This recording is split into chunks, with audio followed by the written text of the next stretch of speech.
Hello बच्चों, welcome to our next session of motion straight line. तो हम लोग ने लास्ट क्लास में मोशन अंडर ग्रेविटी स्टार्ट कर लिया था और मोशन अंडर ग्रेविटी में हम लोग ने सारे इक्वेशन ऑफ मोशन को कन्वर्ट कर लिया था हमारे एक्सेलरेशन ड्यू टू ग्रेविटी के फॉर्म में, राइट।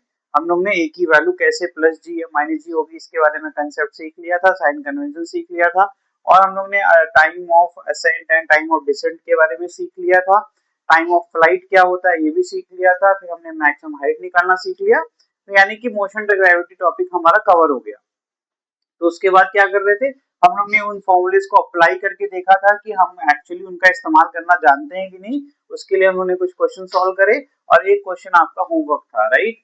अब हम लोग करने क्या वाले हैं, हम लोग करेंगे इस क्वेश्चन को सॉल्व पहले, उसके बाद आगे बढ़ेंगे हमेशा की तरह। तो पहला हमारा ये जो सवाल है इसको वापस से रिवाइज करते हैं। क्वेश्चन कह रहा है कि दो पार्टिकल हैं, ठीक है, और जो वो मोशन स्टार्ट कर रहे हैं वो एक ही समय पर दोनों मोशन स्टार्ट कर रहे हैं।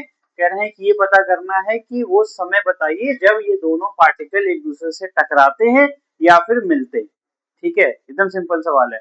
तो अब ध्यान से फिगर को देखिए। Figure is part of given data, तो ये गिवन है ना, इसमें आपको कुछ भी दिमाग नहीं लगाना अलग से, ये गिवन है। तो जो गिवन है उसको देखिए, इसमें दिख रहा है एक बॉल ए है, एक बॉल हमारी क्या है बी, दो बॉल्स हैं। एक बॉल का जो इनिशियल वेलोसिटी है या स्पीड है वो क्या है। देखिए मैं ना यहाँ पे बार बार क्लियर कर देता हूँ क्यों मैं बार बार स्पीड वेलोसिटी बोलता रहता हूँ। ये रिफ्लेक्स है, बहुत बेसिक बात है कि मैंने सिखाया था जब सिंगल डायरेक्शन में मोशन होता है तो स्पीड और वेलोसिटी में कुछ अंतर खास होता नहीं है, क्योंकि जो डिस्टेंस है वही डिस्प्लेसमेंट है। बस बात ये हो जाती है कि वेलोसिटी के साथ एक डायरेक्शन भी आ जाती है लेकिन स्पीड में कोई डायरेक्शन, यानी मैग्नीट्यूड जो हम कैलकुलेशन करते हैं, हम लोग हमेशा मैग्नीट्यूड कैलकुलेशन करते हैं। इसीलिए मैं स्पीड वेलोसिटी बोलता रहता हूँ, क्योंकि मैग्नीट्यूड कभी बदलेगा नहीं, वो स्ट्रेट लाइन मोशन। ठीक है, तो ये एकदम क्लियर रखिए दिमाग में, कभी कंफ्यूज मत होइएगा। तो यहाँ पर देखिएगा ये 20 मीटर पर सेकेंड यानी इनिशियल वेलोसिटी, ये फ्री फॉल है क्या। पहला काम करेंगे, हमेशा जैसे हमेशा रूल बनाते हैं ना हर टॉपिक में, तो इसमें रूल क्या बनाएंगे, क्या ये फ्री फॉल है। फ्री फॉल में सर इनिशियल वेलोसिटी जीरो होती है, तो आंसर इज नो। यानी कि ये नॉर्मल स्ट्रेट लाइन मोशन है लेकिन ग्रेविटेशनल फोर्स के अंडर है। ठीक है, कोई दिक्कत नहीं है। तो यहाँ पर ध्यान दीजिएगा कि यहाँ ग्रेविटेशनल फोर्स ही लगेगा, लेकिन अब इनिशियल वेलोसिटी बस जीरो नहीं लेनी, बाकी सब सिंपल तरीके से ही सॉल्व होगा। अच्छा, कितना मैक्सिमम हाइट है क्वेश्चन में दिया गया है क्या। क्वेश्चन में दिया गया है कि जो बिल्डिंग की हाइट है वो कितनी है, 100 मीटर की हाइट है, राइट।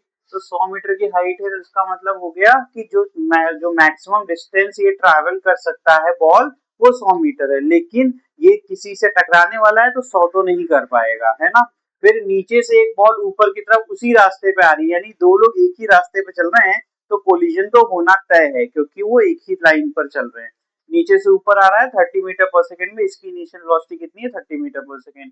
ठीक है, हम मान लेते हैं किसी h हाइट पर ये लोग मिलने वाले हैं, तो सरफेस से हाइट जब वर्ड आएगा, कई कंफ्यूजन आपके दिमाग से मैं क्लियर करते रहता हूँ। ये सवाल तो बहुत जल्दी सॉल्व हो सकता है, लेकिन जो बोल रहा हूँ उसको सुनो ध्यान से।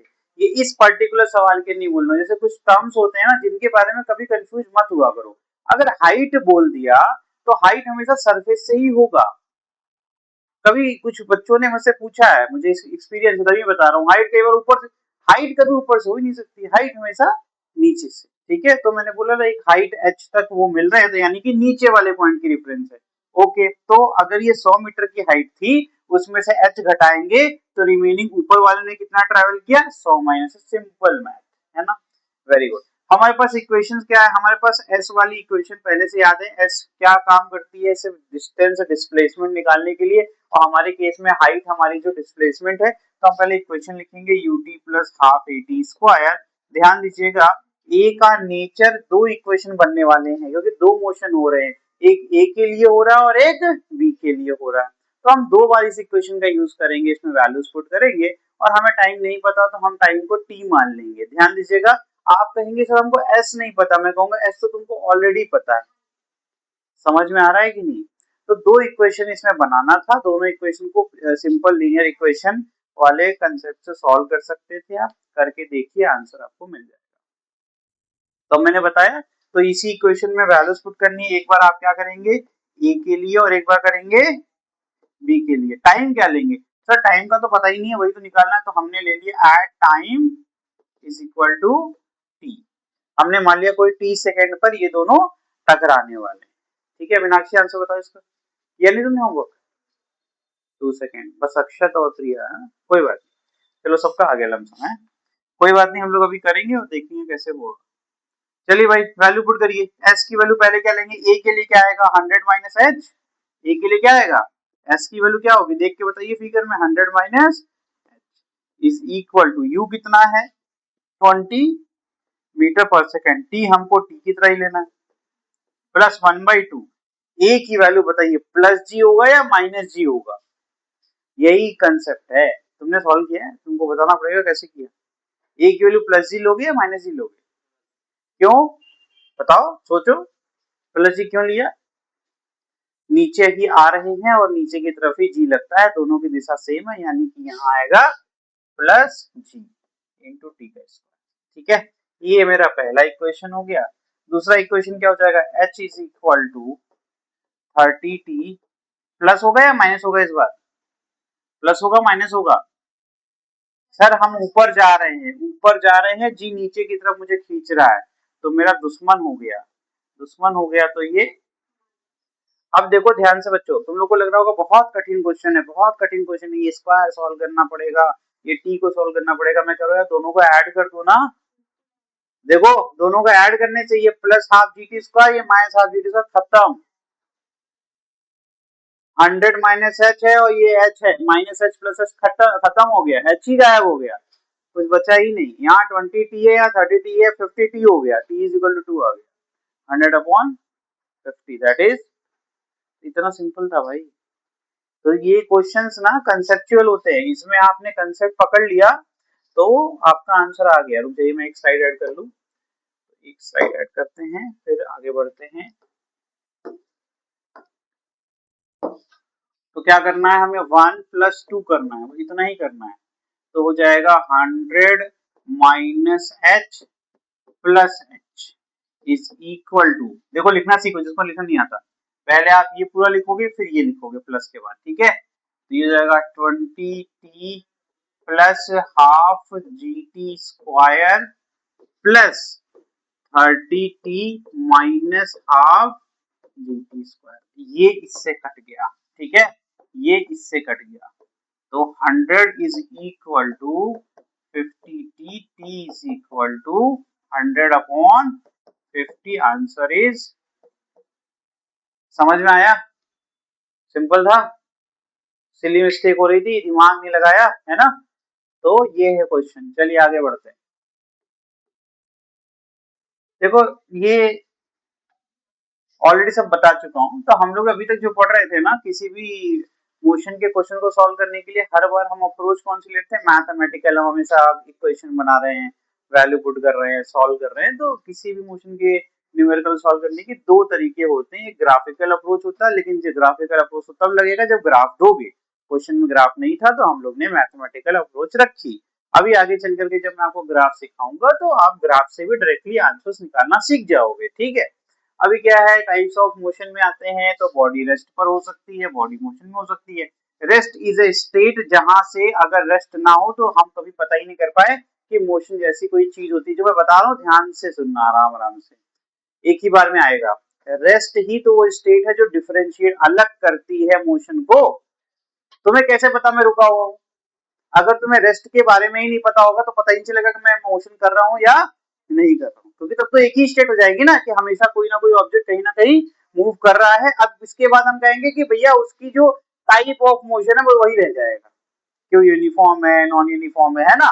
तो ये समझिए रेस्ट ही वो रेफरेंस है जिससे कि हम डिफाइन करते हैं मोशन को, अगर रेस्ट ना हो तो हम अलग नहीं कर पाएंगे, ठीक है। फिर मोशन में आ गया भैया, ठीक है, कितने प्रकार के मोशन होते हैं, non uniform motion, uniform motion. Non uniform में भी दो प्रकार होता है, एक एक्सेलरेटेड होता है, एक रिटार्डेड होता है। देखो ध्यान से सुनना, ये सब तुमको आता है, इसमें कुछ नया पढ़ना नहीं है, जो तुमने पढ़ा है उसी को अप्लाई करना है। तो मैं रिटार्डेशन सिखाया, जो रिटार्डेशन जब हो रहा होगा किसी बॉडी पे तो जो मोशन है वो कौन सा, रिटार्डेड मोशन हो गया। नया टॉपिक नहीं है, मैं नया नहीं पढ़ाने वाला हूँ, जो मैंने पढ़ाया है उसी को अप्लाई करना सिखा रहा हूँ। रिटार्डेशन सिखा चुका हूँ, है ना, कि जब किसी बॉडी को ब्रेक लगता है, सर फाइनल स्टेट उसकी रेस्ट पहले से पता है और वो पहले से मोशन में था, तो ये रिटार्डेशन है। अब ये जो मोशन हो रहा है ना, वो तुमने बता दिया कि क्या हो, एक्टिविटी क्या हो रही है, रिटार्डेशन हो रहा है, ब्रेकिंग हो रहा है, लेकिन ये जो मोशन टाइप है कौन सा, रिटार्डेड।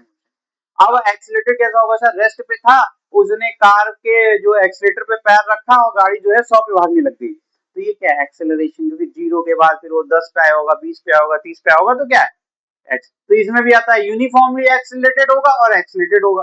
एक्सीलरेटेड होगा तो सर जैसे आपने बताया कि आपने बड़े अच्छे से बताया 0 किलोमीटर प्रति घंटा, फिर 10 किलोमीटर प्रति घंटा, फिर 20 किलोमीटर, तो आप हर बार 10-10 का इंक्रीमेंट कर रहे हो वेलोसिटी में, तो चेंज जो आएगा वो कांस्टेंट आएगा, वो 10 का ही आएगा, जिससे कि एक्सेलरेशन की वैल्यू कभी बदलेगी नहीं। पूरे मोशन में आपकी वेलोसिटी बढ़ती जाएगी, स्पीड बढ़ती जाएगी, लेकिन जो हम देखेंगे कि एक्सेलरेशन कांस्टेंट रहेगा, यानी कि ये यूनिफॉर्मली एक्सेलरेटेड, स्पीड बढ़ रही है, वेलोसिटी बढ़ रही है, लेकिन एक्सेलरेशन कांस्टेंट है। अब मैं कह रहा हूँ नहीं, अब दूसरा आ गया है ना, थोड़ा सा थार वाला आ गया, थोड़ा सा दिमाग से थोड़ा फिरा हुआ, वो क्या कर रहा है, सीधे एक्सीलेट कर रहा है ना, उसका मन कर रहा है तेज कर रहा है, फिर ब्रेक लगा रहा है, फिर तेज कर रहा है, यानी कि अभी क्या है, एक्सेलरेशन हो रहा है, स्पीड बढ़ रही है, लेकिन अब ये नहीं कह सकते कांस्टेंट रेट। पहले उसने पहले 10 सेकंड में मान लो 0 से 50 कर दिया, अगले 10 सेकंड के अंदर उसने सीधे 180 कर दिया, मतलब अब बहुत तेज स्पोर्ट मोड लगा दिया, तो अब क्या है, ये भी एक्सेलरेटेड मोशन का एग्जांपल, लेकिन ये यूनिफॉर्मली एक्सेलरेटेड नहीं कहलाएगा। तो ये दोनों एक्सेलरेटेड मोशन के टाइप हो गए, ठीक। नॉन यूनिफॉर्म मोशन के अंडर ही दोनों आ रहे हैं, ठीक है। क्यों, नॉन यूनिफॉर्म वर्ड का ही मतलब होता है कि आपकी जो वेलोसिटी या स्पीड होगी वो कांस्टेंट नहीं रहने वाली, ठीक है, चेंज होती रहेगी। यूनिफॉर्म में कुछ टाइप ही नहीं हो सकता, क्योंकि इसमें जो आपकी वेलोसिटी हो या फिर स्पीड हो, ये क्या रहेगी, कांस्टेंट। जब कांस्टेंट रहेगी तो एक्सेलरेशन इसमें एक्सेलरेशन इसमें क्या होगा, acceleration will be always, acceleration will be zero, uniform motion है ना, तो इसमें स्पीड या वेलोसिटी नहीं बदलेगी। जब वो नहीं बदलेगी तो चेंज, एक्सेलरेशन का फॉर्मूला क्या होता है, फॉर्मूले से ही बता दे रहे, वो होता है चेंज इन वेलोसिटी इनटू जो अपॉन जो टाइम इंटरवल, जब यही जीरो हो जाएगा तो ये ऑटोमेटिकली, ठीक है। चल ये कंप्लीट हो गया। तो यहाँ पर अब हम पढ़ेंगे ग्राफ्स के बारे में। तो पहला जो ग्राफ है वो होता है पोजीशन। कुछ वर्ड्स को मैं आपसे रिक्वेस्ट करूंगा, याद कर लीजिए, इतना आसान है ये सब चैप्टर कि आपको कोई बहुत बड़ी दिक्कत नहीं आएगी।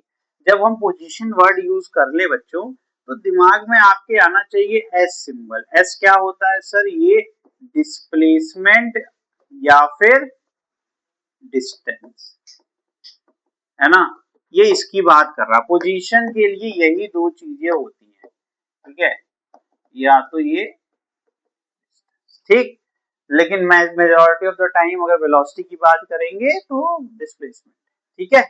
चलिए, तो यानी सवाल बता देगा मुझे कि यहाँ मुझे डिस्टेंस लेना है या डिस्प्लेसमेंट लेना है, कोई टेंशन की बात नहीं है, वो खुद ही उनसे पूछेगा जो सवाल, उस सवाल से अभी मैं सिखाऊंगा कैसे पता करते हैं। तो देखिए ध्यान से, आपके सामने एक ग्राफ है, मेरी बात अच्छे समझिएगा। अब जो है आपका असली टेस्ट स्टार्ट हो रहा है, इसमें पता चल जाएगा कि आपने एक्चुअली पढ़ाई करी है इस पूरे चैप्टर में या फिर रोज बस सुन रहे हो आके। क्या होगा, इस ग्राफ को हम करने के लिए हर बार एक एग्जाम्पल बताएंगे, और वो सारा टॉपिक पिछले टॉपिक से ही बन के आएगा। इस ग्राफ को समझने के लिए ही मैंने सारी आपको डिफिनीशंस, एग्जाम्पल, न्यूमेरिकल करवाए। समझ में आ रहा है? तो ये लगता है कि बहुत हल्का टॉपिक है, लेकिन एक्चुअली यही है आपका एक्चुअल टेस्ट कि आपको कितना आता है। तो स्टार्ट करते हैं। तो पहला है पोजीशन वर्सेस टाइम, मैंने समझा दिया है, तो दिमाग में आपके चलना चाहिए पोजीशन का मतलब क्या है। तो वाई एक्सिस पर हमेशा पोजीशन को रिप्रेजेंट करेंगे और एक्स एक्सिस पर समय को रिप्रेजेंट करेंगे। मैंने आपको थोड़ा सा रिवीजन करा देना है। एक टर्म होता है स्लोप, स्लोप के बारे में पहले से जानते रहिए, इसका सिंबल होता है स्मॉल एम, और इसकी जो वैल्यू होती है वो change in y axis upon change in x axis. ये एक्सिस लिखा है मैंने, तो ये होती है तुम्हारी वाई एक्सिस और ये होती है तुम्हारी एक्स एक्सिस। सिंबल से प्यार मत करिएगा कि सर आपने एक्स लिख दिया, ये वाला एक्स तो यहाँ है, भैया ये दो, ये अलग अलग बात, एक ही वेरिएबल दो अलग अलग चीजों की बात कर सकता है फिजिक्स में। इसीलिए मैं कहता हूँ कि आपको हेडिंग से प्यार होना चाहिए, ना कि वेरिएबल। ये मत पकड़ के बैठिएगा, कहीं एस लिख देंगे, कहीं एक्स लिख देंगे, ठीक है, तो उससे कोई फर्क नहीं पड़ता। अगर आपको डाउट हो तो मैं यहाँ पर इसको एस बना दूंगा, कोई फर्क नहीं पड़ता, ठीक है, उससे कोई फर्क नहीं पड़ेगा। ठीक है, आप ध्यान से सुनिएगा। अब इस ग्राफ को मैं आपसे पूछूंगा कि आपको समझ में आ रहा है, मैं आपके लिए थोड़ी सी हेल्प करूंगा। ये होता है ओरिजिन, यहाँ पर एक्स भी जीरो होगा और वाई भी जीरो होगा, यानी पोजीशन ऑफ द ऑब्जेक्ट। अब मैं इसका रियल वर्ल्ड एग्जांपल बताऊंगा। पोजीशन ऑफ द ऑब्जेक्ट यानी कोई भी वस्तु है उसकी जो पोजीशन है वो जीरो पर है, स्टार्टिंग पॉइंट पर है, मतलब इस समय कोई उसने दूरी तय नहीं करी है, कोई डिस्प्लेसमेंट उसका नहीं हुआ है, ठीक। और उसी समय भी जीरो है, यानी कि अगर मैं लिखूं तो यहाँ इसका मतलब है इस पॉइंट पर s की वैल्यू जीरो है और t की वैल्यू भी क्या है, जीरो है। तो अगर मुझे इसके लिए कोई एग्जाम्पल बनाना हो तो मैं कह सकता हूँ ऑब्जेक्ट स्टार्टिंग पॉइंट है, इसको O कर दें क्या, O से आपको ओरिजिन स्टार्ट हो जाएगा। तो ये हो गया तुम्हारा ऑब्जेक्ट, ये हो गया सरफेस, ठीक है।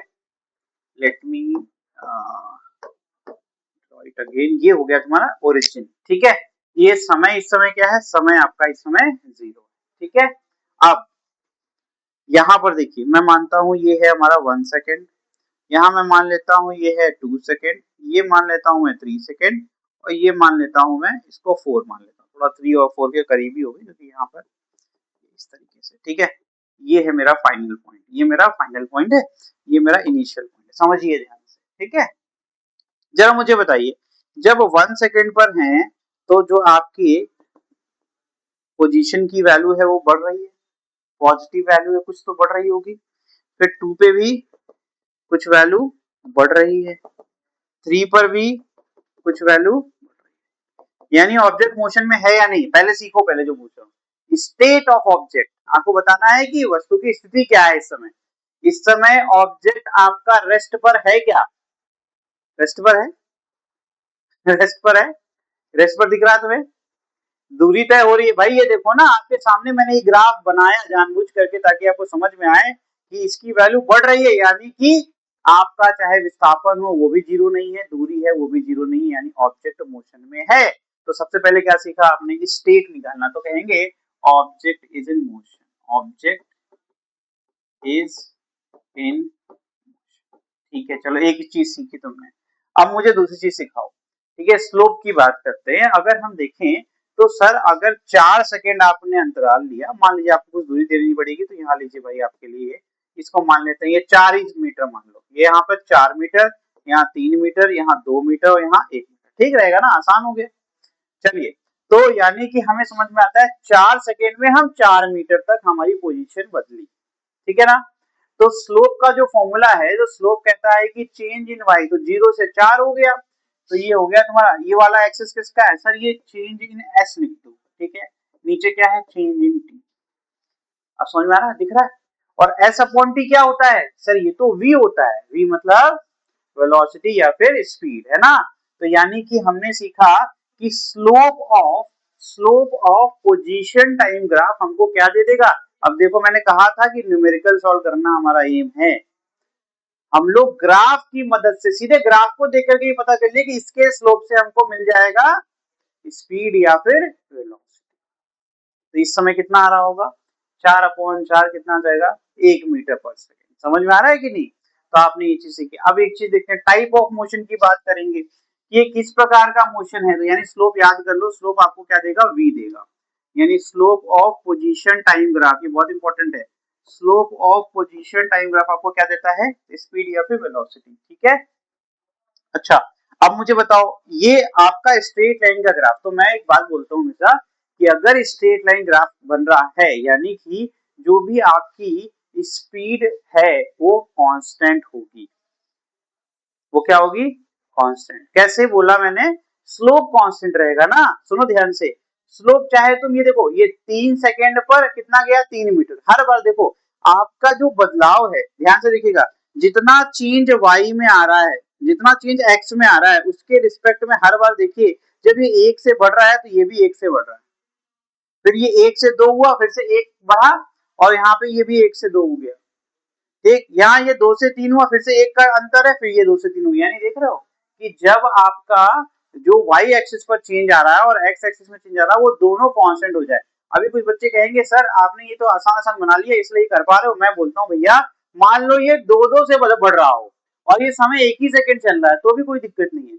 मेरी बात को समझिए, आपको ग्राफ सीखना पड़ेगा कि जो चेंज है वो कांस्टेंट होना चाहिए, एक फिक्स समय अंतराल में आपका जो चेंज आ रहा है वाई एक्सिस में वो सेम होना चाहिए। तुम 100 का चेंज कर लो, उससे फर्क नहीं पड़ता है, मतलब हर 1 सेकंड में मान लो कि 100 मीटर हम कवर कर रहे हैं, उससे भी दिक्कत नहीं। बस इंपॉर्टेंट बात ये है, ग्राफ स्ट्रेट लाइन का तभी बनेगा जब चेंज इन वाई हमेशा फिक्स टाइम इंटरवल में कांस्टेंट। ये जो बता रहा हूँ ये देख करके आंसर निकालने की टेक्निक होती है। कि आप ग्राफ भी मत बनाओ, कभी कभी होता है ग्राफ नहीं दिया लेकिन ग्राफ से हमें आंसर आ रहा है, तो आपको बस इतना पकड़ लेना है कि जो चेंज है वो कांस्टेंट है कि नहीं है टाइम इंटरवल के रिस्पेक्ट में। तो आपको पहले से पता है कि स्ट्रेट लाइन का ग्राफ बनेगा, यानी आपको पहले से पता है कि भैया जो स्पीड है वो कांस्टेंट है, क्यों सॉल्व करना है। सीधे कोई भी टाइम इंटरवल में, जैसे मान लो मैं तो सिखा रहा हूँ आपको, क्यों ये पढ़ा रहा हूँ मैं बार, अगर ये 100 मीटर है, मैं पूरा तो ग्राफ की बात ही नहीं कर रहा हूँ, मुझे बस ये पता चल जाए कि चेंज कांस्टेंट है। देखना, मैं कह रहा हूं कि तुम 1 सेकंड का टाइम इंटरवल ले लो और 1 मीटर आपका आएगा तब भी आंसर वही आएगा। तुम 2 सेकंड का टाइम इंटरवल लो तब भी आंसर वही आएगा स्पीड का। तुम 3 सेकंड का लो तब भी आंसर सेम आएगा। तो इससे हमारी स्पीड बढ़ जाती है, कैलकुलेशन छोटी। ठीक है, तो क्या क्या चीजें सीखी हमने। पोजीशन टाइम ग्राफ अगर स्ट्रेट लाइन है यानी कि कैसा टाइप ऑफ मोशन है, यूनिफॉर्म मोशन है, बिकॉज स्पीड वेलोसिटी कांस्टेंट आ जाएगी, स्लोप कांस्टेंट आ जाएगा। दूसरी चीज क्या सीखी हम लोग ने बताइए, इसमें जो आपका ऑब्जेक्ट है वो रेस्ट पे है या मोशन में है ये पता चल जाएगा अगर यहाँ पर ये एक्यूट एंगल बना रहा है। एक आखिरी कंसेप्ट, अगर ये एंगल आपका क्या है, थीटा जो आ रहा है, ये थीटा आपका एक्यूट है, ये थीटा आपका क्या है, एक्यूट। एक्यूट क्या होता है बेटा, थीटा 90 से छोटा। तो स्लोप का एक और फॉर्मूला होता है, slope is equal to tan of theta. किसी किसी क्वेश्चन में देखा गया है ग्राफ में एंगल दे देते हैं, बाकी ये सारी वैल्यू छुपा लेते हैं और बच्चों से पूछ देंगे भैया स्पीड वेलोसिटी बताइए, तो वहां वो सोचेगा कि ये तो सॉल्व ही नहीं हो सकता। तो उस केस में अगर तुमको ये फॉर्मूला पता है और tan थीटा की वैल्यू पता है, तुम डायरेक्टली स्पीड या वेलोसिटी निकाल सकते हो। नेक्स्ट है हमारा वेलोसिटी टाइम ग्राफ। ध्यान से देखिए, इसी से बनाइए। तो मैंने अभी सिखाया कि जब भी आपका स्ट्रेट लाइन आपका एक्यूट एंगल पर कोई भी xt ग्राफ बनेगा, तो जो वेलोसिटी टाइम ग्राफ है वो इसी की वैल्यूज को उठा करके बना रहे हैं। तो हमारी वेलोसिटी क्या आ गई, कांस्टेंट। इसीलिए क्या बन रहा है, देखो हर टाइम पर जो वैल्यू है वो सेम आ रही है। समझ में आ रहा है कि नहीं, इस तरीके से। तो v क्या है, v आपका सर,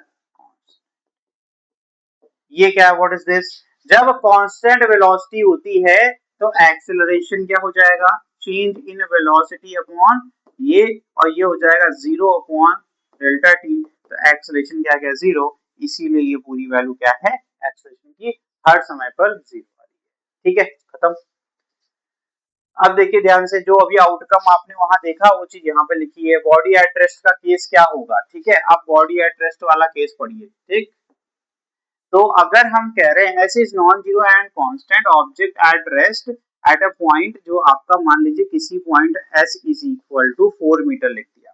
ठीक है, तो हम ये कह रहे हैं कि हमने जब स्टार्ट किया देखना ऑब्जेक्ट को, तो उस 0 सेकेंड पर भी मैंने पाया कि वो 4 मीटर दूरी पर रखा है। जैसे मान लीजिए मैं यहाँ पूरी क्लास दे रहा हूँ, ये सामने मेरा पानी का बोतल रखा हुआ है, ठीक है। अब मैं यहाँ बैठ आपके सामने 30 सेकेंड तक इसको ऑब्जर्व करूंगा। अभी मैं देख रहा हूँ, अभी वही रखा हुआ है, मैं अभी देख रहा हूँ, वही देख रहा हूँ, है ना। 2 3 4 5 सेकेंड हो गए, अभी भी वही पड़ा हुआ है, यानी कि मैंने क्या दिखाया आपको, जरूरी नहीं है कि एस जीरो ही रहे हमेशा।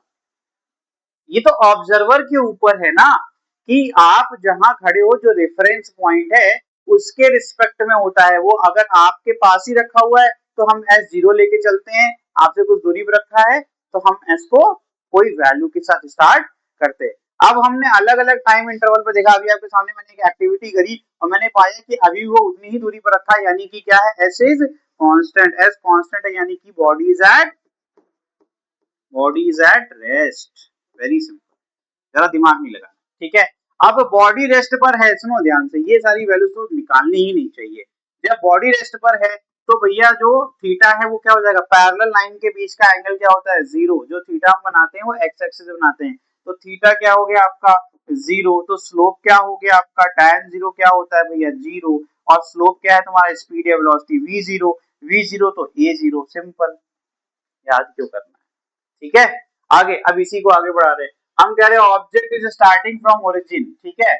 अब इस वाले केस में, ये तो रेस्ट वाला केस हो गया, हम कह रहे हैं कि यूनिफॉर्म मोशन हो रहा है लेकिन एस जो है बदल रहा है टाइम के रिस्पेक्ट में। जब यूनिफॉर्म मोशन होता है तो v कांस्टेंट होता है, लेकिन ऑब्जेक्ट तो मोशन में है ना, तो वो आपसे दूर जाएगा कि नहीं जाएगा। तो वही लिखा है कि s जो है वो बदल रहा है, दूरी उसकी या डिस्प्लेसमेंट उसकी बढ़ रही है। अब tan थीटा क्या है, कांस्टेंट है, तो v क्या हो गया तुम्हारा, v आपका हो गया कांस्टेंट। कैसे, हमने वही अभी बताया था, पीछे वाला जो ग्राफ है उसी को वापस से हम लोग रिपीट कर रहे हैं। जो आपका थीटा बन रहा है वो बदलेगा कभी क्या, हमने एक स्ट्रेट लाइन से बना लिया, वो चेंज ही नहीं हो रही है सीधे। ये तो तब चेंज होगी जब ये इसका एंगल बदलेगा, यानी कि वैल्यूज इसकी बदलेगी।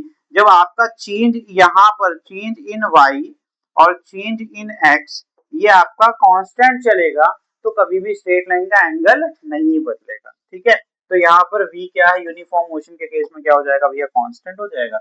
आगे की तरफ देखते हैं, तो उससे क्या होगा, जब v कांस्टेंट हो जाएगा तो एक्सेलरेशन को तो जीरो होना ही होना है, बिकॉज v इज कांस्टेंट, तो change in v is zero, और a इज इक्वल टू होता है change in v upon change in t। ये हो गया। ओके, ये नया है, इसको सिखाना है, ये सीखिए। यहाँ पर ये ध्यान दीजिए, इस पे कम से कम नॉलेज होती है लोगों को, तो इसको अच्छे से पढ़िए।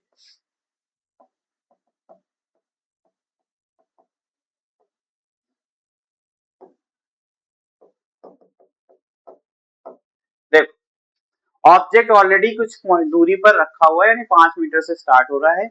लेकिन ध्यान दीजिएगा इस वाले केस में क्या हो रहा है कि जैसे जैसे टाइम आपको बढ़ रहा है, यानी ऑब्जेक्ट रिटर्निंग वाले केस में, जैसे सुनिए ध्यान से, क्या हुआ, रेस स्टार्ट हो गई और मैं था वहां का जो है रेफरी, मुझे ऑब्जर्व करना है प्लेयर्स को। ठीक है, अब वो स्टार्टिंग पॉइंट से वो ऑलरेडी भाग गया, वो चला गया फिनिश लाइन पर। ठीक, अब मैं आया ही लेट, अब वो प्लेयर्स को क्या है, ये एक लैप वाली थी, तो वो जाना है फिर वापस उसी पॉइंट पर आना है। तो जब मैंने ऑब्जर्व करना स्टार्ट किया तो ऑलरेडी वो दूसरे एंड पर थे, वहां से वो वापस आ रहे हैं। तो मेरे केस में जब मैं उसको देखूंगा t बराबर 0 पर, तो ऑलरेडी अदर एंड पे होगा जो कि 5 मीटर पर है। ध्यान सुनिएगा, ये वही वाला केस है। अब वो मेरी तरफ आ रहा है, मुझे तो लगेगा ना मेरी तरफ आ रहा है, तो टाइम तो बढ़ रहा है, लेकिन उसकी जो पोजीशन है वो 0 की तरफ आ रही है। तो ये देखो ना, ये 5 मीटर पे है और ये घटते घटते इस पॉइंट पर देखो क्या हो रहा है। आपको पता है जब हम एक्स एक्सिस पे आ जाएंगे तो y वाली वैल्यू क्या हो जाएगी, 0, यानी वो फिर वापस से मेरे पास ये कैसा है, रिटर्निंग मोशन हो गया। ठीक है, तो इस केस में क्या होगा, जब मैं स्लोप बनाऊंगा, स्लोप तो मैं ऐसा एक्स एक्सिस बनाऊंगा। अब एक्स एक्सिस यहाँ है, पॉइंट यहाँ है, तो मैं क्या करूंगा, इसका पैरेलल है, ये क्या है, what is this is parallel to x. तो क्या होगा, सेम एंगल यहाँ बनता हुआ दिखेगा।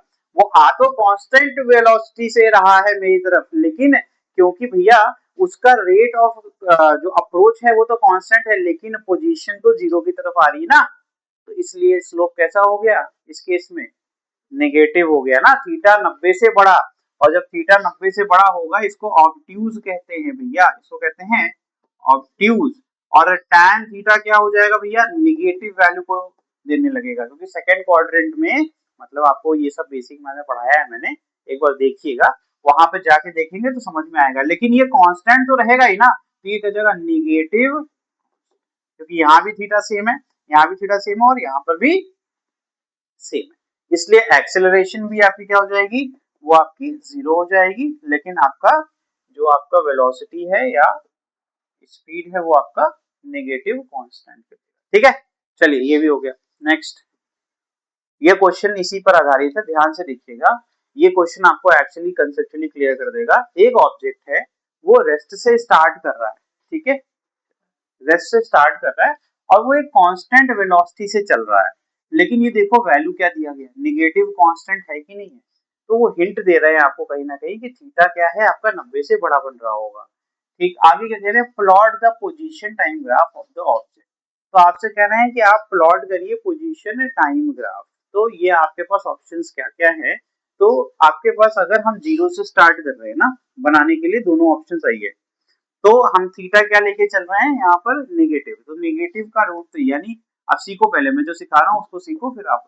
अब यहाँ बेसिक मैथमेटिक्स हावी हो जाता है इस चैप्टर पर, ये वाले जो टॉपिक्स हैं इसमें आपको बेसिक मैथमेटिक्स की नॉलेज चाहिए ही चाहिए। ठीक है, लेकिन मैं आपकी हेल्प करूंगा, परेशान नहीं होना। ठीक है, सब ठीक कर दिया। अब आपको tan थीटा कैलकुलेट करने आना चाहिए।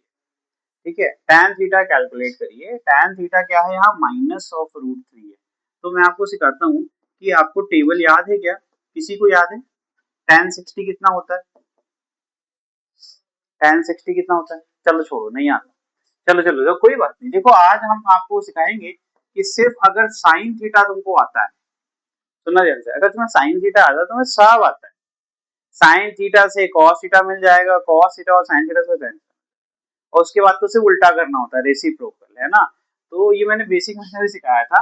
तो चलो एक काम करते हैं ना, अगर tan 60 पूछा तुमसे और तुम्हें नहीं आ रहा है, ठीक है, टेल मी दिस, बहुत सिंपल सवाल पूछूंगा। यहाँ पर आपको ये बताइए sin 60 आता है क्या? ये होता है √3/2, ठीक है। क्या होता है, मुझे लगता है इसको ठीक करना, स्लिप कर रहा है, ठीक है। और ये cos 60 क्या हो जाएगा बेटा, 1/, देखो डायरेक्टली तो मैं हिंट दे रहा हूँ। और tan थीटा क्या होता है, sin theta upon cos theta, यानी इनको अगर मैं डिवाइड कर दूं तो मुझे ऑटोमेटिकली क्या मिल जाएगा, tan ऑफ 60। ध्यान से देखना, ठीक है। तो मैंने वो न्यूमरेटर 1 डिनोमिनेटर 1 ये सब सिखा दिया है ना ऑलरेडी। तो ये कहाँ जाएगा, ये जाएगा न्यूमरेटर 1 के पास, और ये कहाँ जाएगा, इसके पास। यानी कि जो आंसर आ रहा है that is √3 into 2 upon 1 into 2, ये 2 से 2 कट गया यानी √3 आ गया। मेरा यही एम था आपको दिखाना, ठीक है। तो अब देखिए tan 60 है, लेकिन सर ये तो आपने कहा है कि ये ऑब्ट्यूज, ये 120 निकालना सीखना पड़ेगा ना। तो ये कैसे हो पाएगा, क्योंकि ये जो 60 है और आप कह रहे हो 90 से बड़ा होना चाहिए, निगेटिव तभी आएगा। तो हमारे पास ऑप्शंस क्या है, तो वी हैव ऑप्शंस, ध्यान से सुनिएगा कि अगर ध्यान से देखिएगा हमारा जो क्वाड्रेंट है वो क्या है, फर्स्ट क्वाड्रेंट क्या है, 90 से कुछ ज्यादा ही होना चाहिए, राइट। तो tan 90 प्लस थीटा करेंगे तो क्या आएगा हमारा, cot थीटा, क्या आएगा, cot थीटा। tan 60 √3 होता है, तो tan 30 मैं बता दे रहा हूँ ध्यान से, क्या होगा, tan 30 में ये दोनों उल्टा हो जाएगा, ये ऊपर चला जाएगा वो नीचे, क्योंकि साइन की जो नेचर होती है वो cos में इंटरचेंज करता है। तो अगर cos 60 1/2 है तो sin 30 क्या होगा, 1/2 जाएगा, और cos 30 क्या हो जाएगा, √3/2, यानी क्लियर है, आंसर क्या आएगा, 1/√3, है ना। अभी बात ध्यान सुनिएगा। तो 90 में कितना ऐड कर दे भाई कि 120 बन जाए, ठीक है। तो tan 90, जस्ट ध्यान सुनिएगा, 90 एक ऑड नंबर होता है। जब भी ऑड एंगल के साथ हम कुछ भी सम बनाते हैं तो हमेशा जो tan है उसका रेसिप्रोकल आ जाएगा, दैट इज cot। तो आप लिखिए मेरे साथ साथ, यहाँ लिखेंगे cot, है ना, और फिर जो एंगल आपने बनाया था दैट इज cot, आंसर पहले ही आ जाता है। फिर दूसरा, ये पॉजिटिव होगा या निगेटिव होगा ये कैसे डिसाइड होगा, तो एक बहुत सिंपल सा रूल होता है, ASTC, A for all, S for sine, T for tan और C फॉर, यहां से एंगल स्टार्ट होता है तो ये 0 डिग्री होता है, ये 180 डिग्री होता है, ये 90। अब मुझे खुद बताइए जो आपका एंगल है 120 वो कहाँ पे लाई करेगा, वो 90 और 180 के बीच में ही तो आएगा, और वो किसका इलाका है, साइन का। साइन का इलाका यानी साइन ही पॉजिटिव हो सकता है, बाकी कोई पॉजिटिव नहीं हो सकता। तो क्लियर कट बात है कि tan 120 तो हमेशा निगेटिव वैल्यू देगा, समझ में आ रहा है। तो अब ध्यान से cot 30 क्या होता है, cot 30 इज 1/, अब देखिए ध्यान से, tan 30 को उल्टा, tan 60 को उल्टा करोगे 1/√3 आएगा, है ना। और cot 30 क्या होगा, tan 30 का उल्टा, tan 30 क्या है, 1/√3, इसका उल्टा करोगे तो क्या आएगा, √3 आएगा कि नहीं आएगा। तो ये आ गया माइनस ऑफ रेसिप्रोकल से, समझ में आया।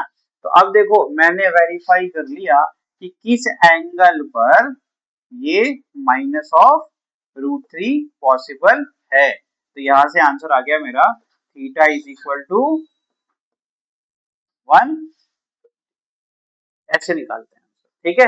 अब थीटा 120 आ गया तो यानी मुझे ऑलरेडी पता चल गया कि ये ग्राफ कैसे बनेगा। तो मेरे पास दो पॉसिबिलिटीज है। तो अब देखो ध्यान से, कैसे मुझे पता कि मुझे ग्राफ ऐसे नहीं बनाना है, मुझे ग्राफ यहां से बनाना है, मुझे कैसे पता। तो क्वेश्चन किस लिए होता है, क्वेश्चन ने मुझे सबसे पहले ये दे दिया कि भैया रेस्ट पर है और ये 0 लेना पड़ेगा, है ना।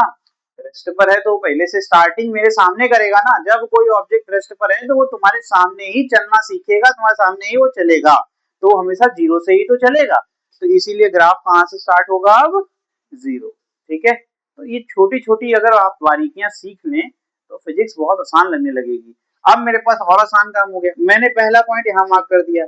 अब मुझे 120 डिग्री बनाना है और मुझे ये भी ध्यान रखना है कि मैं निगेटिव वैल्यूज को रिप्रेजेंट करूं, मेरी जो वेलोसिटी है वो निगेटिव हो। तो अब यहाँ से तो ऊपर ही जाएगा ग्राफ, मेरी बात सुनना, हर चीज सीखो नहीं तो कर नहीं पाओगे। और मुझे अभी सीख, अभी मैंने 120 बनाया था तो या तो मैं ऐसे बनाऊंगा, अब ऐसे बनाऊंगा तो प्रॉब्लम क्या है सर, इधर से तो ये पॉजिटिव वैल्यूज को रिप्रेजेंट करने लगेगा ना स्लोप, तो ये भी गलत हो गया। तो यानी मेरे पास ऑप्शन क्या है, चौथा क्वाड्रेंट, यहां से मैं लेके जाऊंगा जिसमें एक्स एक्सिस से एंगल कितना बनना चाहिए, 120। तो हर चीज के पीछे दिमाग है, बहुत ही सिंपल दिमाग है, ऐसा नहीं कि बहुत ज्यादा रॉकेट साइंस आप लगा रहे हो, बस इतना सोचते जाओ कि जो भी तुम लाइन खींचोगे उसका आउटकम क्या है। और मैंने तुम्हें हिंट ऑलरेडी दे दिया है नोट्स में कि मैंने बताया कि जब निगेटिव स्लोप बनेगा तो यही बनेगा। अब बस तुमको ये देखना है कि ये जीरो पे बनेगा या कुछ दूरी पर बनेगा, उसके लिए तुम क्वेश्चन देख लो, यानी कि तुम्हें पहले से आंसर पता है, बनेगा तो या तो फर्स्ट में ही बनेगा या तो फोर्थ में बनेगा, है ना। तो जीरो पर है, जीरो पर है, निगेटिव के लिए हमेशा फोर्थ की तरफ जाना, ये सिंपल, ठीक है, कंप्लीट हो गया। तो ये क्वेश्चन था, देखिए क्वेश्चन में कंसेप्ट बहुत ज्यादा था, दिखने में लग रहा होगा अरे ये तो क्या बता रहे, लेकिन भैया इसमें कंसेप्ट बहुत है, ठीक है, क्लास में हम लोग यही सीखने आते हैं। चलिए आगे बढ़ते हैं। अब पोजीशन टाइम ग्राफ पिछली बार हमने देखा था यूनिफॉर्म मोशन के लिए, तो यूनिफॉर्म मोशन की एक खासियत होती है कि आपका अभी कभी चेंज नहीं होता है, इसलिए वहां पे स्ट्रेट लाइन का ग्राफ मिलता है। अब जब मैंने कह दिया नॉन यूनिफॉर्म, तो भैया कोई नियम कानून नहीं है, कभी भी स्पीड बढ़ा सकते हो, कभी भी स्पीड घटा सकते हो, है ना। तो इस तरीके की चीजें हैं। तो आपके पास नॉन यूनिफॉर्म में हर पॉइंट का अलग ही सिस्टम चल रहा है। इसका ग्राफ मैं बनाता हूँ, आप वो देखिएगा ना, ये ग्राफ बने बनाए ग्राफ से मजा नहीं आता, मैं बना रहा हूँ। हमेशा फिजिक्स तभी आएगी जब खुद से आप ड्रॉ कर सकें फिगर, और दूसरा खुद से गिवन निकाल सकें और ग्राफ बना सकें। इतनी चीजें कर लेंगे तो फिजिक्स आपसे कोई छीन नहीं सकता, ठीक है। तो कैसे बनाते हैं ग्राफ, देखिए ये है तुम्हारा पोजीशन, ये है तुम्हारा टाइम, हमेशा एक बॉक्स बनाओ। ये दिमाग जब आप बहुत मेहनत करोगे और प्रैक्टिस करने लगोगे तो ये जो बॉक्स है ये इमेजिनरी हो जाएगा और फिर तुम दिमाग में ही सब कुछ कर लोगे, ठीक है। हर चीज कहीं ना कहीं से स्टार्ट होती है, तो हमने भी ऐसे ही स्टार्ट करा था, जरूरत आपको भी नहीं पड़ेगी, थोड़ा सा टाइम दीजिए। इस तरीके से बेटा हमेशा बॉक्स बना लो, ठीक है। ग्राफ बनाने का सबसे अच्छा तरीका, कोई भी वैल्यू लो आप, हमेशा जीरो से स्टार्ट करना पसंद है, जीरो पे स्टार्ट करो, ठीक है।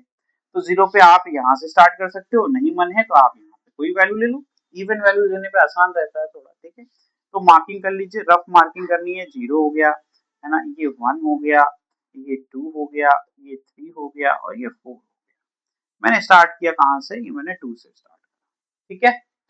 चलिए तो पहला पॉइंट क्या हो गया, हमेशा पॉइंट कैसे करते हैं, हमेशा आप x देखोगे फिर y देखोगे, तो x का है जीरो, तो y वाली लाइन पर हमेशा x की वैल्यू क्या होती है, जीरो, तो t क्या है, जीरो, तो यहाँ पर आ गया पहला पॉइंट, समझ में आ रहा है, ये हो गया आपका पहला पॉइंट। दूसरा पॉइंट हम क्या ले मान लीजिए 1 सेकंड ले लिया, 1 सेकंड पे हम इसको मान लेते हैं ये 3 मीटर, 3 मीटर, ठीक है भाई। तो हमने 1 सेकंड पर इसको यहाँ पर ये ले लिया हमने 3 मीटर, और यहाँ से ऐसे परपेंडिकुलर ड्रॉ करेंगे, यहाँ से ऐसे परपेंडिकुलर, जहाँ टकराएगा वहीं पर हमारा पॉइंट हो जाएगा। देखो ध्यान से, आपके हिसाब से सर ये तो ऐसे बनना चाहिए ना, आपके हिसाब से अभी दिखाता हूँ, सेम टाइम इंटरवल लूंगा और अब मैं क्या कर दूंगा, इसको कर दूंगा 5। अब सडनली ये 3 के बाद 4 को स्किप करके सीधे कहाँ चला गया 5। जो मैं बार बार सिखाने की कोशिश भी कर रहा था, चेंज देखो, यहाँ 1 सेकंड का ही चेंज आया, लेकिन ये 1 से 2 का चेंज हो, तो अब स्ट्रेट लाइन नहीं बन सकती, ठीक है। और ये भी इंपॉर्टेंट है कि तो फिर सर ऐसे बनेगा, ऐसे बनेगा, है ना, कैसे बनाते हैं हम, कैसे डिसाइड कर लें, तो ये भी सिखाऊंगा, ठीक है। तो आज हर चीज आप सीख के जाएंगे ग्राफ के मामले में। तो ये जो आपका ग्राफ का नेचर होता है वो इस तरीके से जाएगा या ये इस तरीके से आएगा, ये कैसे डिसाइड होता है ये आज जानो। ये हमेशा जो नेक्स्ट वैल्यूज हैं उनको देख करके डिसाइड होता है, जो अगली वैल्यू है वो डिसाइड करेगी कि मेरा ग्राफ का ऐसे ऊपर की तरफ जाएगा या ये नीचे की तरफ आएगा, ठीक है। जैसे मान लो नेक्स्ट 1 सेकंड ले लिया, फिर हमने फिर से 1 सेकंड ले लिया, अब इसको मैं कर देता हूँ 8 कर देता हूँ, इस लाइन को बढ़ा देता हूँ, इस लाइन को बढ़ा करके मैं यहाँ पर एक 6, ये 7 और ये 8, हम 2 पर आ चुके हैं ऑलरेडी, है ना। 1 सेकंड पर 3 पर थे, 2 पर हम 5 पर थे और 3 पर हम सडनली कहाँ चले गए। अब देखो बहुत तेजी से ऊपर जा रहे हैं कि नहीं। अगर तुम रफ भी अच्छे से बनाओगे तो तुम्हारा ग्राफ बहुत प्यारा बनेगा, अपने आप बनेगा। ग्राफ कभी फोर्सफुली नहीं बनाया जाता, ये ऑटोमेटिकली बनता है, ठीक है। ये सिर्फ आपके ऊपर है। अभी मैं दिखाता हूँ कि अभी ये ग्राफ उल्टा भी हो सकता था, पता है। अभी क्या है, थोड़ी मार्जिन रख करके ये वैल्यूज को थोड़ा सा घटा देता हूँ, है ना? और मैं दिखाता हूँ कि अब जो इंक्रीजिंग है उसको मैं कहता हूँ कि अब सामने कोई आ गया, उस बेचारे के सामने कोई आ गया, इसके बाद ये सडनली 6 पे आ गया, ठीक है, 6 पे आ गया। अब देखो एक का चेंज, दो का चेंज, फिर एक का चेंज। समझ में आ रहा है? चेंज डिक्रीज हो रहा है, देखो ये रहा। अब ध्यान से देखना, अब इसके बाद की वैल्यू और घट जाए तो ग्राफ कभी ऐसे जा पाएगा क्या? तो ये क्या हो जाएगा? ठीक है, समझ में आ रहा है? तो ऑटोमेटिकली ये डाउन की तरफ आने लगेगा, इस तरीके से होता है। ठीक है, अब एक पॉइंट पर इसको जीरो कर दें, ठीक है, और सडनली हम क्या करें, फिर इसको यू टर्न कराएंगे, इस तरीके से चीजें। तो यानी कि अगर मैं कह दूं ऐसे कि अगली वैल्यू जब इसको 4 किया तो मैं कहता हूँ ये वापस से 2 पर आ गया, अरे पैनिक होने लगेगा, 2 पे कैसे वापस आए? तो भैया यही तो होता है ब्रेकिंग में, जब हम गए और यू टर्न लेकर चले आए तो मोशन तो हो ही रहा था, तो वो ये अगला वैल्यू यहाँ सीधे आ गया। अब ये ऑटोमेटिकली इसको लेकर के जो ग्राफ्स बनते हैं वो कैसे बनते हैं, वो ऐसे ही तो बनते हैं, वो एक्चुअल मोशन पे देख करके ही तो बनाए जाते हैं। ठीक है, तो ये वो पॉइंट आ गया जहां पर ये जीरो रुकी, गाड़ी गाड़ी रुकी और घूमी, तो इस तरीके से स्लोप्स बनते हैं। तो ये है नॉन यूनिफॉर्म। अब थोड़ा सा इसको आसान कर देते हैं, अभी तो मैंने आपको सिखाया हाउ टू ड्रॉ ग्राफ। अब जो बने बनाए ग्राफ है देखो वो तुम्हें आसान लगेंगे क्योंकि तुमने मेन चीज सीखी। ग्राफ को अच्छे से पढ़ना, बहुत नंबर आएंगे यार, भर भर के नंबर आएंगे फिजिक्स में, तुम लोग के दिमाग से फिजिक्स का डर खत्म हो जाएगा अगर तुम लोग बस जितना मैं बोल रहा हूँ उसको चुपचाप फॉलो करो, दिमाग कम लगाओ, और सिर्फ आपको जाकर के मेरी बातों को कोई रटना नहीं है, कभी मेरी कोई भी बात कभी मत रटना, क्योंकि कभी कभी मैं गलत ही पढ़ाता हूँ चेक करने के लिए कोई पढ़ भी रहा है कि नहीं। तो मेरी बात हमेशा आपको फैक्चुअली लेनी है, उसको प्रोसेस करना है, देखना है सही बोल रहे हैं गलत बोल रहे हैं, और उसके कंपैरिजन के बेसिस पे रिप्लाई करना है। ठीक है, ऐसे भक्ति नहीं करनी है कि सर ने बोल दिया हो, हमेशा एक एजुकेटेड साउंड होना चाहिए कि यहाँ पर एजुकेशन की बात हो रही है। अब देखो इसको, अब ये क्या हुआ होगा, उस ग्राफ को बना के दिखाया तो ये सर यहाँ से शुरू हुआ होगा, फिर कुछ समय के बाद धीमे धीमे धीमे चल रहा है, इसलिए ये ग्राफ धीमे धीमे उठ रहा है, और फिर सडनली उसने एक्सेलरेट किया होगा, तो ये वो पॉइंट है जहां सडन एक्सेलरेशन आया होगा, यानी वेलोसिटी आपकी बढ़ी होगी तेजी से। ठीक है, फिर इसके बाद अगले पॉइंट पर गए, फिर यहाँ सर इंक्रीजिंग इंक्रीजिंग इंक्रीजिंग, और फिर यहाँ पर आप ऊपर जा रहे हो, है ना, तो वैल्यूज आपकी बढ़ती जा रही है। ठीक है, तो मैंने कहा ठीक है, तो इसमें हम स्लोप कैसे निकालेंगे? तो सर स्ट्रेट लाइन का ग्राफ नहीं है, स्ट्रेट लाइन होता तो एक ही एंगल बनता, टेंशन ही नहीं होती। अब क्या है कि हमने सीखा है बेसिक में कि एक चीज होती है जिसको कहते हैं टेंजेंट, हिंदी में कहते हैं स्पर्श रेखा, बड़ी ही सिंपल सी चीज है। उसमें खासियत बात यह है कि आप जिस पॉइंट को चाहेंगे उसी एक सिंगल पॉइंट को ही टच करती है ना, किसी भी ग्राफ में किसी भी आपके कहते हैं ना शेप में अगर किसी एक पॉइंट को टच करना है तो आप हमेशा टेंजेंट बना दो, स्पर्श रेखा बना दो।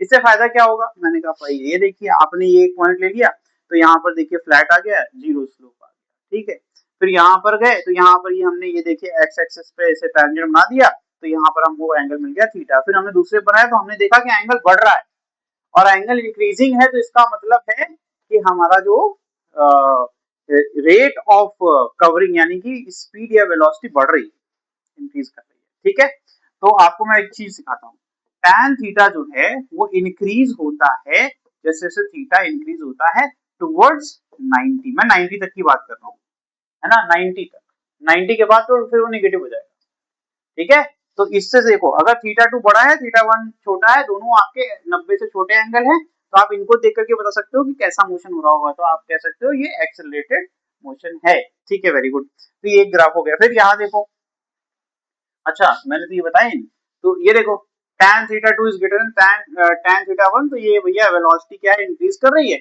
और ये एक्सेलरेटेड मोशन है। ठीक है, a की वैल्यू जीरो नहीं हो सकती, both v and a are positive. कैसे सर? पॉजिटिव स्लोप है इसलिए ये v पॉजिटिव, और जब v से ही a बनता है, देखो ये सब शब्द बोलता रहता हूं मैं, v किससे बना भैया? वो सर स्लोप से बना। जब v ये पॉजिटिव होगा तो इसी की वैल्यू तो पुट करेंगे a निकालने के लिए, और टाइम कभी निगेटिव होता नहीं है, टाइम कभी निगेटिव होता नहीं है, यानी v पॉजिटिव होगा तो फिर a भी ऑटोमेटिकली क्या आ गया? पॉजिटिव आ गया। ये सारी बातें सिंपल है। ठीक है, आगे देखिए, अब क्या कह रहे हैं कि बाद का जो स्लोप है वो पहले वाले से, आपका ध्यान से देखिएगा, इसमें इस केस में मैग्नीट्यूड की बात करेंगे क्योंकि ये ऑब्ट्यूज वाले केस हो गए, हम ऑलरेडी डिस्प्लेस्ड हैं, ठीक है, और हम रिटर्न कर रहे हैं, लेकिन रिटर्न भी हम अलग अलग स्पीड पर कर रहे हैं। मैंने बताया था रेस में लेट पहुंचा, रेफरी हूँ, वही वाला एग्जांपल, वो उधर से मेरी तरफ आ रहा है, तो मेरी तरफ आएगा तो मैं तो कहूंगा दूरी कम हो रही है ना, तो ये वही वाला ग्राफ है। लेकिन इसमें हम कह रहे हैं कांस्टेंट रेट पे ना करके हम अलग अलग, वो पहले दूर से देख रहा रे मेरा दोस्त है, धीमे धीमे आ रहा, जब करीब आने लगा पहचान गया और तेज भागने लगा, तो उस हिसाब से जब उसने अपनी स्पीड बढ़ा ली तो ये क्या हो गया, बहुत तेजी से क्या हो रहा है, बहुत कम, देखो सीखो, बहुत कम समय अंतराल में ये देखिए इसकी वैल्यू मतलब इसकी दूरी कम हो गई, दिख रहा है, पहले देखो धीमे धीमे आ रहा है तो समय कितना ज्यादा लगा है, समय बहुत ज्यादा लगा है और दूरी इतनी इतनी तय किया उसने बस, और जब उसने देख लिया मुझे तो फटाक से भागने लगा, तो देखो इतनी दूरी तय कर लिया और समय कितना लगा, इतना, समझ में आ रहा है, तो इस तरीके से इसको पहचानते हैं। तो आप जब रियल वर्ल्ड से रिलेट करने लगो ग्राफ को तो आसान लगेगा। तो हमने 2 पॉइंट ले लिए, दोनों पॉइंट पर हमने क्या किया, टेंजेंट बनाया, और टेंजेंट बनाया तो पाया एक एंगल थीटा 2 बन रहा है, एक थीटा 1 बन रहा है, दोनों आपके ऑब्ट्यूज एंगल, ठीक है। लेकिन अब ध्यान से देखिएगा, यहाँ पर मैग्नीट्यूड जब लिया तो यहाँ पर देखिएगा इंप्लाइज क्या, वेलोसिटी क्या है, इंक्रीज हो रही है, वेलोसिटी अभी क्या हो रही है, इंक्रीज हो रही है, यानी कि एक्सेलरेटेड मोशन ये भी है, ये भी आपका कैसा है, एक्सेलरेटेड मोशन, लेकिन दोनों जो वेलोसिटी हैं आपके और एक्सेलरेशन है वो दोनों क्या होंगे, निगेटिव होंगे, तो इनके डायरेक्शन ऐसी, ठीक है, ओके। पोजीशन टाइम ग्राफ अब नेक्स्ट देखिए, अगर हम देखें रिटार्डेड मोशन की बात करें, कैसे पता चलता है रिटार्डेड मोशन, तो हमने देखा कि पहले हमारा जो है स्लोप वो आपकी पहले बहुत तेजी से स्पीड या वेलोसिटी बढ़ रही है, बाद में वो घटने लगे, यानी कि वो रुकने की तरफ जा रहा है, तो इससे क्लियर हो गया कि स्लोप इज डिक्रीजिंग। जब स्लोप डिक्रीज होता है तो आपका क्या होगा, वेलोसिटी डिक्रीज हो जाएगी, जब वेलोसिटी डिक्रीज होगी तो इसका मतलब है कि एक्सेलरेशन भी आपका क्या हो रहा है, घट रहा है, तो एक्सेलरेशन के घटने को ही तो रिटार्डेशन कहते हैं ना, तो अपोजिशन हो रहा होगा, ब्रेकिंग हो रही होगी, तो यहाँ पर v तो पॉजिटिव है, v पॉजिटिव है क्योंकि दोनों थीटा 90 से छोटे हैं, लेकिन वही बात हो गई कि पहले मैं 10 मीटर पर सेकंड से चल रहा था, बाद में मैं 2 मीटर पर सेकंड चलने लगा, तो हमें फॉर्मूला तो याद है ना, a is equal to v minus u upon t, तो 2 माइनस 10 अपॉन टी करेंगे तो भाई निगेटिव आ जाएगा ना, तो ए v पॉजिटिव होने का मतलब ये नहीं कि ए v पॉजिटिव होगा, वहां चेंज देखते हैं, एक्सेलरेशन में चेंज इन क्या होता है, वेलोसिटी इंपॉर्टेंट है, तो देखो एक्सेलरेशन इज नेगेटिव। अब तुम देखो एग्जाम में जरूरी नहीं है कि यही ग्राफ है, इससे भी भयंकर आ सकता है, तो अगर ग्राफ नहीं समझोगे और सोचोगे कि रट के जाए और कुछ हो जाएगा तो नहीं होगा, आप कंसेप्ट समझ जाओगे। देखो इस केस में क्या है, यहाँ पर ये थीटा 2 मान लो, इसको तो घुमा दे तो केस ही चेंज हो जाएगा ना पूरा, तो आपको हमेशा केस बाय केस चलना है, ठीक है, जब केस बाय केस चलेंगे तो चीजें समझ में आएगी। ये देखो यहाँ पर फिर से मैंने बोला, जब भी इस तरीके का आपका ऑब्ट्यूज वाला एंगल होगा तो मॉडुलस लेते हैं, मॉडुलस यानी वैल्यूज देखेंगे, ठीक है, तो tan थीटा 2 का जो मैग्नीट्यूड है वो कैसे, देखो एंगल देखो ना, ठीक, ये 180 की तरफ जा रहा है, 180 की तरफ जाएगा तो मैग्नीट्यूड वाइज तो वैल्यू आपकी घटेगी ना, देखो ऐसे सिखाता हूँ कैसे, अभी देखो tan 180 सिखा रहा हूँ, ठीक है, ये क्या हो जाएगा sin 180 अपॉन cos 180, cos 180 क्या होता है -1, sin 180 का 0, अरे ये तो 0 की तरफ जा रहा है, मैग्नीट्यूड देख रहे हैं ना, नेगेटिव पॉजिटिव नहीं देखेंगे, इसमें मॉड लगाया है मैंने, मॉड लगाया तो मैं कह रहा हूँ वैल्यू को देखो, वैल्यू आपकी देखो 90 पर मैक्सिमम है, 90 पर tan 90 इन्फिनिट होता है, आपको बता दूं सबसे बड़ी वैल्यू, अब उसके बाद हम 0 की तरफ जा रहे हैं, यानी कि वैल्यू घट रही है ना मैग्नीट्यूड वाइज, तो वही तो समझाने की कोशिश कर रहा हूँ कि तो ये थीटा तो बड़ा है, लेकिन ये क्योंकि ऑब्ट्यूज एंगल है तो tan थीटा 2 की वैल्यू हमेशा थीटा 1 से 90 के जो करीब रहेगा उसकी वैल्यू ज्यादा बड़ी रहेगी, और जो 90 से दूर जाएगा उसकी वैल्यू कम होती जाएगी, याद कर लो, यानी वेलोसिटी फिर से क्या हो रही है, डिक्रीज कर रही है। तुमने नोटिस किया नहीं किया मुझे नहीं पता, ये पूरा टॉपिक अगर तुम बेसिक मैथमेटिक्स पढ़ लोगे तुम्हें ऑटोमेटिकली आता है, क्योंकि इसमें लग सिर्फ वही रहा है, ठीक है।